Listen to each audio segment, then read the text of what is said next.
mandi, aku juga mandi. Hari ke-284 menuju Idul Adha. Domba ini kelihatan bahagia. Tapi sebenarnya dia gatel. Iya, karena domba juga butuh mandi.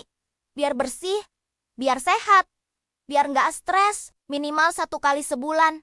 Untuk kebersihan dasar, menghilangkan debu, lumpur, dan potensi parasit. Yuk, follow. Oke.